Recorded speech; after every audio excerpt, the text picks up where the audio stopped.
Hi everyone, and welcome to this special virtual retreat brought to you by the Professional Retreat, which is in recognition of Mental Health Awareness Week this week. Now more than ever, it's really, really important to talk about mental health as we all navigate this uncertain time. So whether you are working from home, furloughed, facing unemployment or redundancy, or quite frankly, really finding it hard to keep the family occupied during this uncertain time with the kids off school and everybody under the same roof all day. Hopefully this chat that we're bringing you today resonates with some of you, offers some help and is really a chance for you to get in touch and let us know if you ever need to talk, because now more than ever we really need to support each other in the community, and that's, you know, professionally and personally, because our personal lives and our professional lives are intertwined, and we really need to make sure that our mental health is at the forefront of all of that. So today I'm joined by the lovely Leanne, who I used to work with, and we met 2 years ago, didn't we? We did. We spent some great time on a fabulous training course, didn't we? Yeah, we did. You brought the mental health first aid course to the business, and I think you trained, like, was it over 80 people in the end in mental health first aid? 100 in the end. Wow. But yeah, the plan was to try and, my plan was to try and train in the entire organisation, but obviously that was never going to happen. But I think it gained momentum and everybody really took away tons from the course itself. As did you. You know, think about the very initial practice you did on day one. That just completely cemented the focus of how important it was for us all to understand each other's capability for mental health. 100%. And it was ace, wasn't it? Yeah, it was so good. And we've both experienced personally and within our families mental ill health. Yes. And during that course, like, we shared a lot of our past experiences. We did. We talked out, didn't we? Yeah, and now more than ever, there'll be more need for people to reach out to people who are suffering in silence, maybe at home because they're not in the workplace. Normally in the workplace, you'd bump into someone and you'd say, "Hi, are you okay?" And then they'd look a bit blank, and then you kind of go, "Are you okay?" Yeah. And then you'd pick up with them and have a coffee and say, you know, "Do you want to have a chat?" And so when you're at home and you're virtual, it's really tough, isn't it, to pick up on those subtle... So tough. That's why it's so important, the communication between each other now, whether it be virtual or on, you know, verbal on the telephone. It's so key. And you know, we're not having those little chats by the photocopier anymore, are we? Many of us. But I think taking that time throughout the day to plan your day where you are having those little chats, a little catch up on WhatsApp or a little FaceTime call is so important. And nobody should feel, because they're not in the usual workspace, that they're not allowed to have these little breaks, because your mental health requires it. It really, really does. So how have you found life during lockdown with two teenagers in the kids. house, both you and your husband working from home? Yeah. How has that all been for you? So lucky for me that I can work from home, so it's fine for me as regards to work. A lot of the work I do is home based at the moment anyway. But yeah, so Rob, my husband, he's been off work. He's been in the house. Mia is 17, doing A levels. She's at college, so she's at home. Luca is 10, and he's going to go on to do his GCSEs next year. He's at home, and obviously he's 14, nearly 15. She's 17, and there's a pair of us. So I think initially you go, "Oh my God, it's just going to be hell on earth. That, you know, we're going to be bumping into each other." I mean, mum and dads aren't cool at this age anyway. Who wants to talk to the mum and dad? Yeah. Oh, I think, are you still there, Leanne? So being at home with mum and dad, or being with mum and dad anyway, isn't cool right now. But being at home with mum and dad all the time is kind of like, what? And you know, we have the we have more time now. But when it was the hour exercise and we were allowed to be out and about, I was like, "Come on, kids, let's all go for a walk." And it was like, "No, mum, we're not going to. You're all right, thanks." So this kind of idealistic, you know, back to you know, what we know and family time, and I was embracing it. But my kids are like, "No, it's not happening.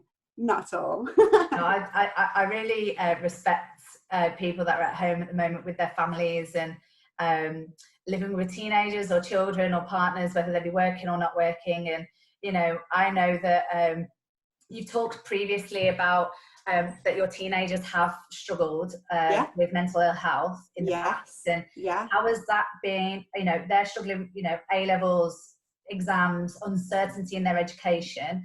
How have they handled that during lockdown, and how have you been able to like support them? What have you done? It's a really good question, Kat, because both have been amazing, to be fair, really good. So they've been set tasks from college for Mia and school for Luca.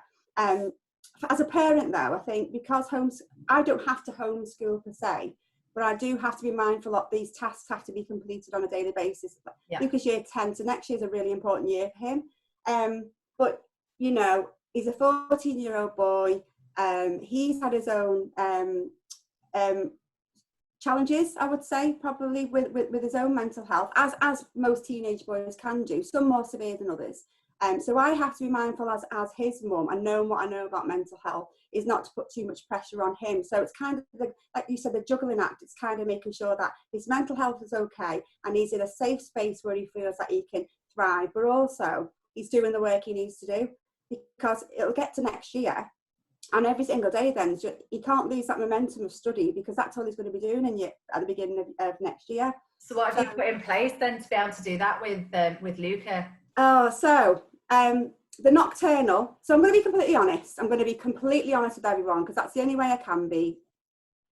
It has to work for both of us. It works with all four of us. So I work for the day and I do wellbeing webinars. So I use the workspace, but the virtual workspace. So you and I read a great book, didn't we, whilst we sleep. So we know that teenagers stay up a little bit later than mums and dads anyway, don't we? And they lie in a little bit longer than we do. So that's happening anyway. But we're using that to our advantage, really. So both of them will sleep in a little bit whilst me and Rob get up at normal time. And their day starts at 11ish. Our day started at 7. So it's kind of like that shift forward, and that's actually really working for us. But then it's kind of like, you know, this isn't a school holiday. This is actually a school day. But me waking both of those two children, and I say children, little people up at 7, it's just not going to help anyone. So we try and accommodate the time. It's almost good that you've got 4 hours in the morning to yourself where you can work or just have a bit of peace and quiet, have a cup of tea, have a bit of mindfulness to yourself. Yes. And let them sleep and just do what they need to do, because like we said, we did read that book. Is it by Matthew Walker? Matthew Walker, what a brilliant read. It was such a good book, wasn't it? And it's really, you know, brought home actually that people at different stages of their life need sleep for different reasons. And so many people think teenagers are being lazy or miserable or moody because they're staying in late, they're sleeping in, they're staying up late and then they're sleeping in late. But actually, is it the cardiac rhythm or something? What's that rhythm in the mind? They need that. That's what their body clock is set to. It's circadian rhythm. Yeah, the circadian rhythm. They do need it. And I noticed behavioural change in Luca when he's not slept. Now what we've got to be mindful of as well with teenage children as well is that they can have low days, can't they? But they can have great high days. But the high days can actually sometimes equate to them needing more rest, if you know what I mean. It's a kind of mania. So I mean, I'm speaking from personal experiences of me and my son. So I know when Luca is quiet, then I'll have one check and not checking too many times, because that might get annoying for him. But when he's super happy and super active, that's another warning sign for me, because we need a balance for him. Yeah. But sleep really helps with that, Cat. Really, really helps with that. Yeah, so I think like top tip for anybody watching this is read that book, Why We Sleep. It is quite scientific in parts, isn't it? Like we've both read it. First half. It's very deep in terms of the scientific nature of everything, but it does explain a lot. It explains about how the elderly sleep and why they sleep the way they do, how teenagers, how babies sleep, how adults sleep, and how you go through this transition through life. and the benefits of sleep. So if anybody is looking for a good read at the moment, which explains a lot about their family and about the dynamics, I think that's definitely a good one. And it improves your mental health, because if you've had a good night's sleep, the next day you're more productive, you're less likely to comfort eat, you feel more energized, so you probably want to exercise, which is another great benefit to help with your mental health, isn't it? Oh, 100%. But also with that, I would say for us in our house, routine is key. So even though, you know, we're hoping the 8th of June is going to be a turning point. So our school is probably going to reopen. I say for one of them, it won't be for me, it'll be for Lucas. So on the 8th of June, that'll be some sort of the old normal to the new normal, because it's never going to be the same, is it, ever? Yeah. So we've got this opportunity now, haven't we, for our brand new blank canvas, fabulous, empathetic, gorgeous new normal. Our school's going to open hopefully on the 8th. So now it's kind of getting them into the pattern of you're going back to school soon. So it's like reducing that hour every single day, you know, waking them up a little bit earlier, rather than put them into shell shock on the first day, which will completely just push them back mentally. It is a real juggling act. I love that you called it a juggling act today, because it really, really is. Yeah, it is about the juggling act, and I actually just wrote a blog about how hurrying back to the rat race can impact on your mental health. So there's going to be so many instances where, just like you mentioned, it's like coming back off the 6 weeks holiday, and then kids being put back into school, or adults being put back into the workplace at a million miles an hour again. Yeah, and expected to be as productive. And think about the workload. So we talk about in the business that I'm in now, we talk about the stresses of that, because prime example, Sarah, my next door neighbour, love her to bits. And we were talking about this recently, and we were saying, you know, both of us were saying, you know, we both were when we're office workers, and the commute to work was a blooming nuisance, although it allowed us to prepare ourselves for the day. Yeah. And the same coming home, so it gave us that opportunity to unwind driving home. Yeah. Now, from a work space, working from home example, you don't have that now. So for us, it's great really, because I do, you know, I practice mindfulness for my own personal self-care, because otherwise my stress and anxiety would be through the roof. Yeah. So I take that commute time now to take that time for me, which I would never be able to do. Yeah. But we were both chatting over the garden fence the other day, as you do, and we were both saying, actually, some people are going back to work with the thought that actually, because they've had this spell of time away from the business, managers are like, right, we've got to get on it, we've got to do this, we've got to do that. And the thought of the level of, it even takes your breath away thinking about it, doesn't it? That stress. Now, if we haven't got that support in the workplace where you can talk openly about how you're feeling, where you can, you know, you've got the tools and the techniques to train your leaders and just make sure that everybody's au fait with where they need to be. You've got a new pandemic, Kat. There's so many people that aren't going to be talking out about how they feel and battling that. Well, they're your core workers now, because most of the possibly furloughed people may or may not be redundant. So you've got to look after the people that you still have in the business, for sure. 100%. My friend who returned to work last week, he actually made a post about it to say that, you know, he went back in, he was actually looking forward to going back, because, you know, he felt like he was ready. And actually he went back into the workplace. He has a radio, he has a mobile phone, he has an office, obviously emails, you know, lots of ways where people can get at you. And you can't really protect yourself. If you're physically in work, you can't really shut off from anything. And the radio was going, people needing him, the phones were going, email inbox was out of control, people were knocking on the door, suppliers were demanding this, that and the other, and he crumbled on day one, because he literally went from being in this tranquil bubble, safe security, you know, think about it's your own safe environment, in a bubble of, you know, you can control if you answer the phone, you can control if you open up your laptop at home, and you are just in your own bubble. And then as soon as you go back into that workplace, and then there is, you know, work to do again, which everybody wants to go back to work, because everybody wants to continue their careers and continue, you know, making money and everything else. You know, that's not in question.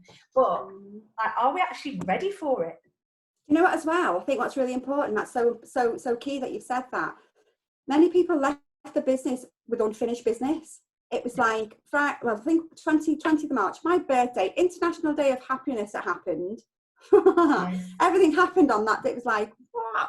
But you leave your workplace and say bye, and then you don't go back in then, and that's 8 weeks. So you've left, not only have you left unfinished tasks, possibly, you may have finished an unfinished conversation. And you know I love the brain, but when we talk about scientifically about what we do as human beings, our brain doesn't like unfinished business, doesn't like it at all. It's that element of limbo, that doubt. Oh, you know, it's not done.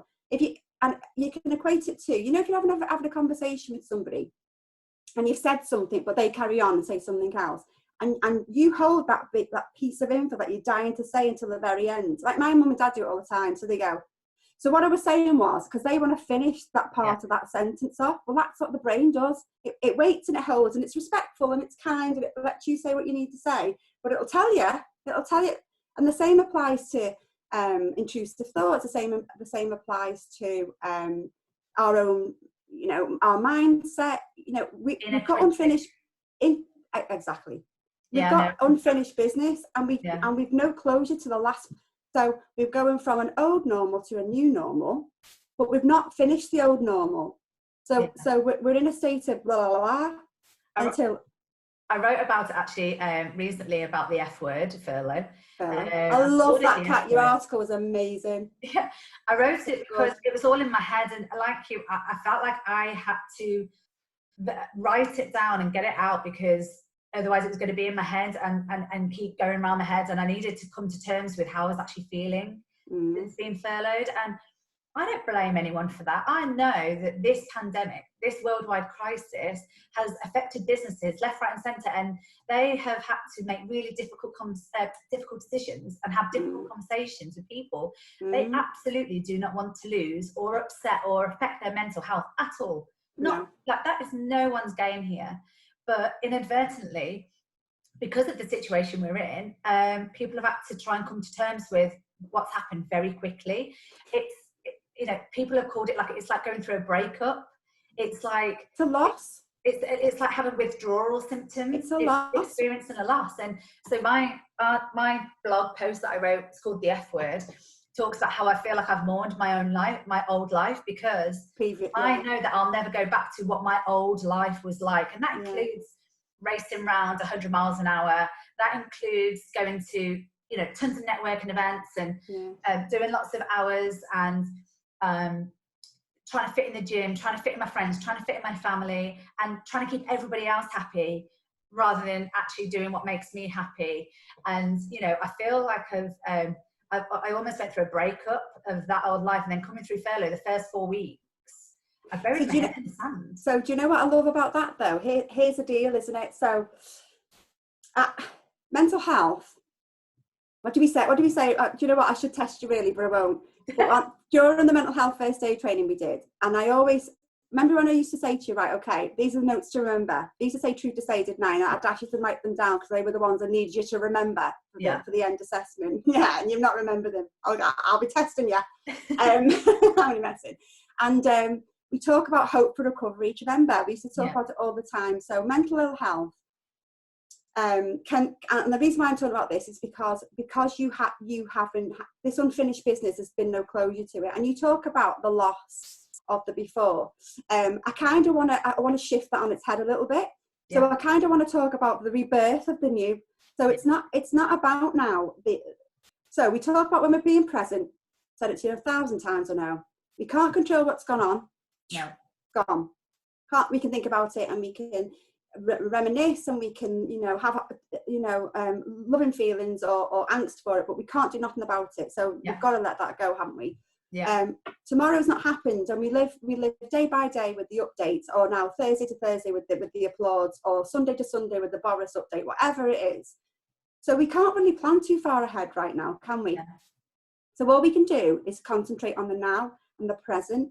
Now you're brilliant, because what you've said there is you used to do everything for everyone and be everything for everyone, but no one can be everything for everyone. Nobody. The only person that you can be everything for is yourself. And then once you allow that self-care, if you like, or people think it's selfish, don't they, to concentrate on their own abilities and their own needs, but actually it's selfless and it's altruistic. So we want people to concentrate on themselves and look after themselves, because I'm telling you now, the minute you practice any point of self-care, you love going out with the dogs, don't you? So going out with the dogs, exercising, being at home with the family, not having to put family time in, just allowing it to happen as and when it happens. That is for you. Yeah. And therefore, once you care for you, everybody else falls into place. They are then cared for. But what we do is we spin 1,000 plates and think everything's okay. Well, our plate's smashing in the middle. Yeah. So what we've talked already a couple of top tips about caring for ourselves and mental health. Yeah. So I'm definitely a fan of, obviously I've got 2 new rescue dogs recently, literally just before lockdown, which is unbelievable timing. And through rehabilitating them has actually rehabilitated me. It's taught a lot about myself. It's taught me about, you know, what a real true man's best friend they can be. And, you know, I talk to them because I'm on my own during the day, so I'm talking to them, and I feel like they're listening to me, and I'm taking them out for walks. It's getting me up in the morning, it's going outside, and that's really helped me. We talked about reading, we've mentioned that book about why we sleep. I've got some other books that, you know, lots of different books out there that aren't necessarily about mental health, but just thought-provoking things. So what happens when you say yes? This is a great one. Who Moved My Cheese? This is I love it.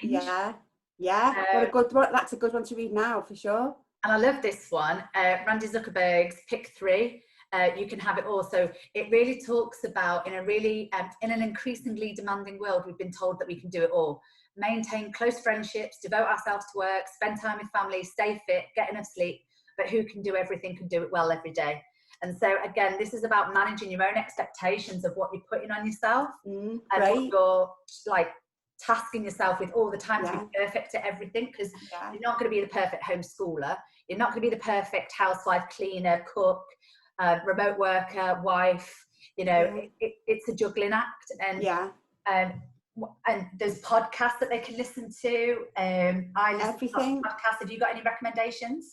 Oh God, yeah, thousands and thousands. My favourite is Fern Cotton does a brilliant Happy Place podcast. It's just absolutely gorgeous. I love that. Called Happy. It's called Happy Place podcast. It's just so good. And they're all great, and I would recommend tons more. But what I would say as well, because some of our listeners won't be of the mindset to want to self-help all the time. Because I tell you something, for me, this is one of the things that I've learned over lockdown, is that I'm like you. Oh my God, I am a continual lifelong learner. And if I've got 10 minutes, my God, I'm going to learn something within those 10 minutes. Yeah. And if I've got nothing to look at, I will meditate for half an hour. Like, I have to fill every day with some sort of self-help, bibliography. But actually what I've learned is, do you know what? Not everybody's like me.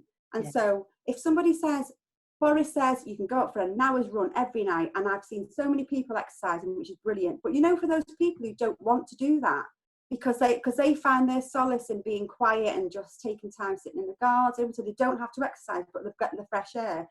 Fair play, happy days. If you want to read that rom-com book that you've had in your library for so long, but you've got a self-help book, but you should be reading that. You should be reading whatever you want to read as to how you're feeling. If you want to escape into this new world with this handsome young man that's in a book, go for it. Do you know what I mean? It's that escapism, isn't it? Like, as you say, it doesn't necessarily have to be a self-help book or a book about motivational or inspirational. No. It's whatever that person needs at that time. What I would say though, and I really, really encourage this, if you're feeling any self-doubts, any anxieties, if you're listening to unreliable resources, because there's been a lot of that going on, hasn't there? Yeah. And you're feeling concerned and you're feeling anxious and stressed, then you must talk to somebody. I would always endorse to talk out to someone who you feel comfortable talking to. Yeah. And if you haven't got anyone in your environment because you're on lockdown and you can't speak to anyone, then, you know, signposting, I know we're going to talk about that, but Samaritans are brilliant. Yeah. So, you know, even just for that one-to-one interaction, But always talk out. If you want silence and you feel good, great. But if you're in silence and you're feeling angst, you need to talk. I would always encourage. There's so many, charities out there, and there's so many different organisations out there that are focusing on different things right now, aren't there? So you've got ones that are more focused towards children and teenagers, that you could, promote, advise to children 100%. Or teenagers if they need to speak to somebody, if they can't speak to their parents because of whatever reason, then there's obviously ones for adults, and there's so many out there. I do encourage anybody even just to Google it, if it's something, addiction problems, mental ill health problems, children at risk, there's so much help out there. And I think that there's a lot of organizations out there now that are waking up to the fact that people being on lockdown has caused a lot of domestic and social problems, as well as mental health. And I think although there's a lot of people, we'll move on to this in a minute, but there's a lot of people facing redundancies and unemployment, and that is one crisis. But the one that will be following it very, very soon is going to be the mental health crisis because of lockdown, and then the impact on unemployment and everything else that brings with it. So I know that 2 years ago you were made redundant. How did you feel at the time, and how did you cope with that? And what can you share with us for people that might be experiencing the same situation? Oh, I feel like every time something like this happens, I'm reliving what I've been through previously. So am I okay to talk about my previous role with Monarch? So I worked with Monarch Airlines for over 21 years. Didn't everyone used to laugh at me when you say that? Because that was my opening line. 21 years. And cut me right through the middle. I was Monarch through and through, and I always believed that we would always be okay. There was always something, there was a rumbling all the time, and I honestly had a team of people that I looked after and I adored, and we were going to be okay. Anyway, we weren't okay. So the day it happened, I can only speak for myself, and bear in mind everyone has different, and which is good. Everyone should have a different take on the situation. But for me, I kind of knew it was going to happen a day or two before, because it didn't sound good at all. I had that feeling anyway, and I'm into, what I'm like with intuition and intuitive. So I kind of put my feelers out. Lucky for me, months before, because we did have a concerns a year previously with the ABTA, I think it was ATOL license we had, ATOL. So I went back to college. I'd already started doing like my HR qualification. I was already doing that. I'd updated my CV, so it was ready to go. So I was prepared, even though I thought maybe we'll be okay again this time, because you always hope, don't you? You always think it's going to be okay. And you loved the business. You didn't want to leave. You loved the business, and you didn't want to leave. Oh my God, I've been there since I was 23. I was main cabin crew when I joined. I've travelled around the world with them. I met my husband when I was there. I'd had my kids when I was there. My best friends were there. I was in a job that I absolutely adored. So I was service excellence. I looked after people who I love. It's just, loved it. But it went, and then, so for some, we all go on a change curve. So it's, or a model, or whatever that might look like. Everyone starts off with an initial shock. Oh my God.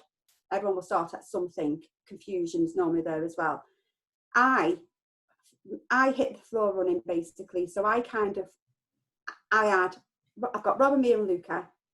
I'm not the sole breadwinner, but I co-shared that, co-owned that. And I knew I needed to get out there. And I also knew that there was going to be over 2,000 people unemployed, and we were all going to be going for similar roles, probably. Maybe not, but probably. So I kind of just thought, right. I remember going down to give my ID in with hundreds and hundreds of people, because we went into administration. And on the same day, I applied to different organisations. We were laughing the other day, weren't we? Because I was applying to like MI5. I was applying to like these big, massive, who cares? Put yourself out there, Leanne. And I remember doing that. I remember my LinkedIn was key. I know you've got your personal brand you're going to be talking about this weekend, but I remember taking a screenshot of my profile picture and just sending it to every person I knew. So I was fighting. So, and this goes through mental health as well, or mental ill health. You will have surges of adrenaline the whole way through this journey. Some days you'll be fantastic, some days you'll be shocking, but you'll still have that element of adrenaline pumping through your body. So my adrenaline hit me thick and fast for days. for days, and I was literally out there with everyone. But at some point, you're going to hit this brick wall when where a realism hits, where you're like, oh my God, what do we do now? I'll tell you what, one of the best and worst things I did was I joined a WhatsApp group with all of my peers. And it was brilliant because to start with, we were all in it together. We were mourning together. We were bereft together. But then all of a sudden, people start changing direction. Some people are really fortunate and get jobs straight away. Some people aren't so fortunate. And you really have to surround yourself with champions. And this sounds really severe, I suppose, but the only way you can get through this, I would say, is if you are striving and thriving with the support of others. So I remember having, obviously I didn't have a leaving party because there wasn't one. So I remember me, Rob, my mum and dad and their friends down the pub. So I had a leaving party with them. You know, I just tried to end this part of my chapter with something that I could celebrate. That makes sense? Yeah, because I was really sad. You loved the company, and it wasn't through anyone's fault. Like, they wouldn't have wanted to lose you, and you wouldn't have wanted to leave them under any other circumstances. And it was what it ended up being, which is so unfortunate. And we witnessed firsthand a lot of the staff from Monarch, and that redundancy overnight. You know, I think it came as a shock to a lot of people. And I think that with this current situation that people are facing, you know, people that are furloughed, they might have already been made redundant and facing unemployment, is that nobody expected this at the beginning of 2020. Nobody expected to have to look for another job, look at their CV, look at their LinkedIn. They didn't expect to have to homeschool their children. They weren't expecting to be cooped up in their homes for 8 weeks, 12 weeks, however long it's going to be. And I think and live in pure fear, Cat, as well. I think what we forget sometimes is that people live in fear. They're in fear. We've got an invisible terrorist, haven't we? If you like this is we're, if you're young and you're healthy and your family are healthy and you know you're doing what you should be doing, we should be fine. But what about our parents, and what about our parents' friends and people that we love who are susceptible? My dad's vulnerable, so mum and dad locked down 4 weeks before they needed to lock down. So they're 12 weeks in.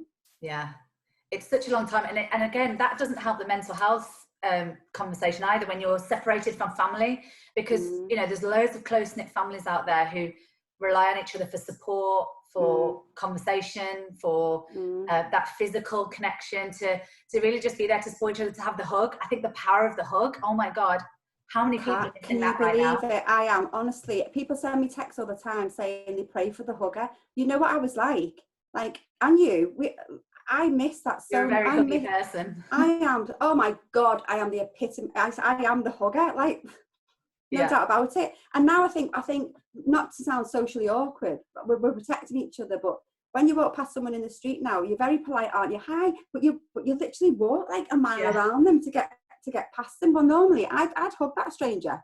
Absolutely fine.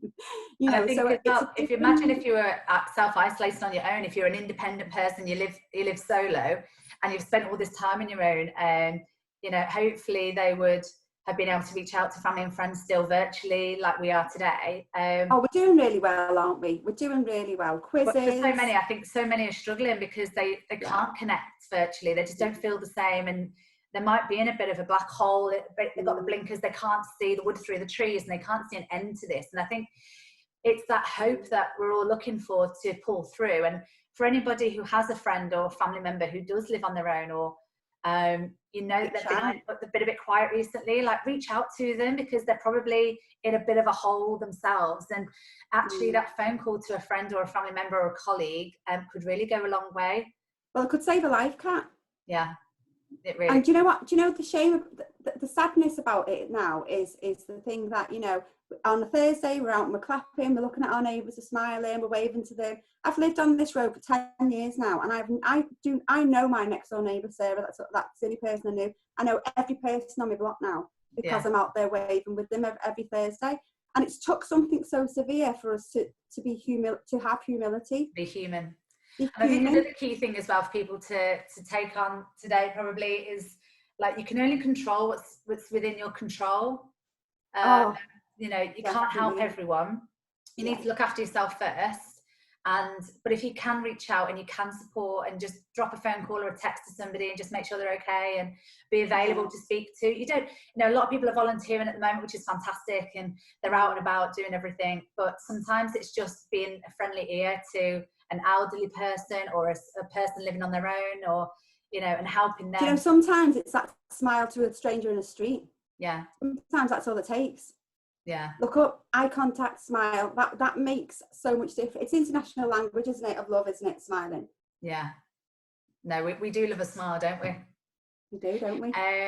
But I think that personally, the way I cope with how I've said, what I've said already about how I've coped with the situation so far. The first 4 weeks I was in a bit of a blur, and I've written about that now. So I feel like I've put that down on paper and I've sort of compartmentalized that now. So that's helped me really. Reading, writing, blogging has really helped me. I listen to a lot of podcasts, and I tried to, at first I didn't want to talk to anyone. I didn't really, there was a lot of Zoom invitations, there was a lot of phone calls, there was a lot of text messages, and it just all was a bit much for me, really. Yeah, understandable. But now I feel like I've merged and I feel clearer and more focused again, that I actually feel, doing things like this is to actually help people and, have the conversation about mental health and know that it's okay to not be okay, and just to reach out to those that you think might need that help now.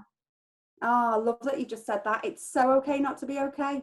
And I know we say it a lot, don't we? But I think, like you said, if we've got the right attitude, I suppose, as well, and we've got each other, and reach out to people who we can trust and know our confidants, and we can have these conversations with. Absolutely, and this is another thing. Globally, we're in it together. Like globally, like everyone. Like it's not just happening to our street. It's like everyone. So it's that community feel, isn't it, that we're in it together, and we can get through it together as long as we talk. Yeah, it is about talking and sharing the resources that are available to people. Yes. It's also today the anniversary of the Manchester attack, which I know is close to both of our hearts, because we both worked in Manchester. I was living down the road at the time from when the Manchester attack happened, and this candle in this bee, the Manchester bee, the worker bee, is very. So I'm just going to bring my candle down because I've got mine on for the same reason. There you go. Yeah. I've lit mine today for the same reason. Anybody dealing with loss during the breakdown, during the lockdown as well, I can't even imagine how people are feeling right now, not being able to mourn properly, attend funerals, and actually mourn and grieve, not having, even for teenagers not having their school prom. It's the end of their school life has not been officially celebrated, and therefore they're just moving on to the next thing, and they're mourning that as well. Honestly, Kat, I can't tell you that's going to impact people's mental health so much. We've got to be really mindful of that, and think about it. The guys who were studying for the GCSEs, they have crammed this study right up until the point where, oh no, you're okay now. It's like, what do you do with that? What do you do with that? Because a lot of that stress and anxiety hasn't been. When you do your test after you've been studying for that long, you've completed. Tick, off you go. It's like this now. Yeah. It's what do I do with that now? It's that unfinished conversation again, isn't it? Goes back to the very beginning, yeah. So, well, I loved talking to you today and catching up with you. And I think that, as we've mentioned, there's so many areas of people's lives right now that are going to be affected and going to affect their mental health. And there's so many organisations out there, charities that are willing to support people. But it's also about supporting each other, supporting ourselves, looking after ourselves, looking after each other, our nearest and dearest, our friends, 100%, our community, and using our skill set as well. Like, look what you're doing for your guys now. That's unbelievable. You're doing it because you want to. I am talking to you now because we're friends anyway, but obviously because I want to help. We anyone with a specialism right now should be out there helping and supporting as much as you possibly can, and for nothing but kindness. And it's international. There's Mental Health Awareness Week, and the focus is kindness, isn't it? Yeah. There's nothing more kinder than understanding mental health. Yeah. Understanding how to have that conversation non-judgmentally, like we talked about. Remember? Yeah. It's about being empathetic, but having people with the tools to have the conversations that are going to help. Yeah.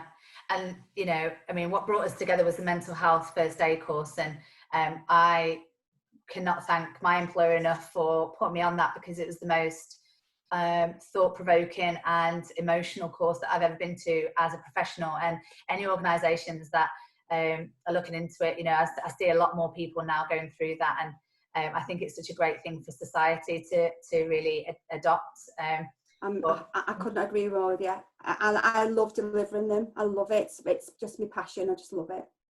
And I love the fact you just said that as well. It's getting me quite emotional. Yeah, I know. I've actually tried to stop myself from choking up a few times on this call, because I know that, you know, our relationship runs deep. So it does, lovely. You know, we've got it certainly does, and will continue to do so as well, Kat. Yeah. So thanks.